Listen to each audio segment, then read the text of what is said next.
നമസ്കാരം, കർമ്മ ന്യൂസിലേക്ക് സ്വാഗതം. പരസ്യമായി തെരഞ്ഞെടുപ്പ് ചട്ടലംഘനം നടത്തി KSRTC. എറണാകുളത്ത് തെരഞ്ഞെടുപ്പുമായി ബന്ധപ്പെട്ട സ്റ്റേഷൻ മാസ്റ്ററുടെ ഓഫീസിനുള്ളിലാണ് CITU പുറത്തിറക്കിയ പുസ്തകത്തിന്റെ വിതരണം നടക്കുന്നത്. ഡിപ്പോയിലെ സ്റ്റേഷൻ മാസ്റ്ററുടെ ഓഫീസിൽ LDF സ്ഥാനാർത്ഥികളെ വിജയിപ്പിക്കുക എന്ന പുറംചട്ടയോടെയുള്ള പുസ്തകമാണ് വിതരണം ചെയ്യുന്നത്. അതിൽ ഇടത് സ്ഥാനാർത്ഥികൾക്ക് വോട്ട് ചെയ്യണമെന്നും പുസ്തകത്തിൽ പറയുന്നു.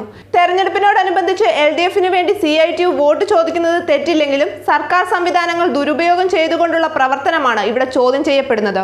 20 LDF സ്ഥാനാർത്ഥികളുടെ ചിത്രമടക്കം പുസ്തകത്തിൽ ഉൾക്കൊള്ളിച്ചിരിക്കുന്നു. പരസ്യമായ തെരഞ്ഞെടുപ്പ് പെരുമാറ്റ ചട്ടലംഘനം തന്നെയാണ് ഉദ്യോഗസ്ഥരുടെ ഭാഗത്തു നിന്നും ഉണ്ടായത്. സ്റ്റേഷൻ മാസ്റ്ററുടെ ഓഫീസിൽ LDF തെരഞ്ഞെടുപ്പ് പ്രചരണം നടത്താൻ ഉപയോഗിക്കുന്നതിനെതിരെ നിരവധി പരാതികൾ ഉയർന്നിട്ടുണ്ട്. നേരത്തെ തൃശൂരിലും CITUവിന്റെ നേതൃത്വത്തിൽ തെരഞ്ഞെടുപ്പ് പെരുമാറ്റച്ചട്ടം ലംഘിച്ചപ്പോൾ ഉദ്യോഗസ്ഥർക്കെതിരെ ഒരു നടപടിയും സ്വീകരിച്ചില്ലെന്നും പരാതി ഉയർന്നിട്ടുണ്ട്.